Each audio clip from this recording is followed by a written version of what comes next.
Satyabama Institute of Science and Technology, Chennai and Sriperumbudur.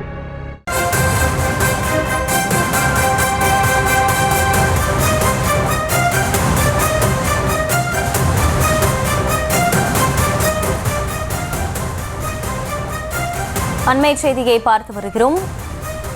Udhagai மற்றும் கொடைக்கானலுக்கு செல்ல கட்டுப்பாடு விதிக்கப்பட்டிருக்கிறது. சென்னை உயர்நீதிமன்றம் கட்டுப்பாடு விதித்து உத்தரவிட்டிருக்கிறது. கூடுதல் விவரங்களை செய்தியாளர் மதியழகன் வழங்க கேட்கலாம். மதியழகன் வணக்கம். என்னென்ன கட்டுப்பாடுகள் விதிக்கப்பட்டிருக்கின்றன, எதனால் இந்த கட்டுப்பாடுகள் விதிக்கப்பட்டிருக்கு, முழு விவரம் என்ன? வனவிலங்குகள் பாதுகாப்பு, மலைவாசி ஸ்தலங்கள் மேம்பாடு தொடர்பான வழக்குகளை சென்னை உயர்நீதிமன்ற நீதிபதிகள் என் சதீஷ்குமார், டி பரத் சக்கரவர்த்தி அடங்கிய அமர்வு விசாரித்து வருகிறது.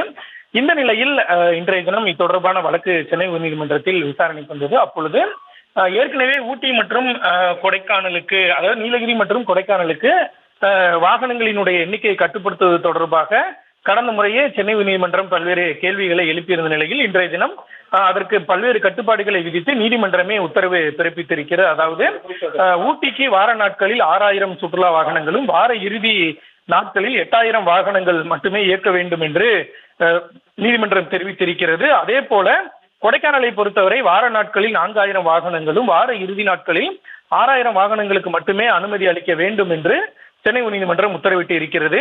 அரசு பேருந்து மற்றும் ரயில்கள் மூலம் இந்த 2 பகுதிகளுக்கும் செல்ல விரும்பும் சுற்றுலா பயணிகளுக்கு எந்த கட்டுப்பாடும் இல்லை என்றும், அதே போல உள்ளூர் மக்களுக்கும் விவசாய பொருட்களை எடுத்துச் செல்லும் வாகனங்களுக்கும் எந்த கட்டுப்பாடும் இல்லை என்றும் சென்னை உயர்நீதிமன்றமானது தெரிவித்திருக்கிறது.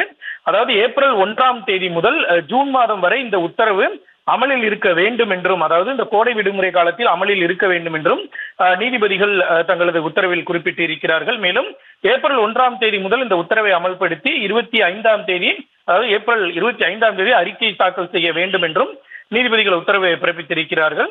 மேலும் இந்த 2 பகுதிகளுக்கும், ஊட்டி மற்றும் கொடைக்கானலுக்கு செல்லும் மின்சார வாகனங்களுக்கு இ பாஸ் வழங்குவதில் முன்னுரிமை வழங்க வேண்டும் என்றும் நீதிபதிகள் அறிவுறுத்தி இருக்கிறார்கள். ஊட்டி மற்றும் கொடைக்கானல் மலை அடிவாரத்தில் இருந்து நகரங்களுக்கு செல்ல மினி மின்சார பேருந்துகள் இயக்குவது குறித்து தமிழக அரசு பரிசீலிக்க வேண்டும் என்றும் நீதிபதிகள் உத்தரவிட்டு இருக்கிறார்கள். மேலும் ஊட்டி கொடைக்கானலுக்கு எத்தனை சுற்றுலா வாகனங்களை அனுமதிக்கலாம் என்பது குறித்த இந்த வழக்கினுடைய விசாரணையை 25ஆம் தேதிக்கு நீதிபதிகள் ஒத்திவைத்திருக்கிறார்கள்.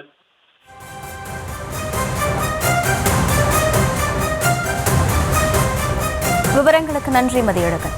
Satyabama Institute of Science and Technology, Chennai and Sriperumbudur.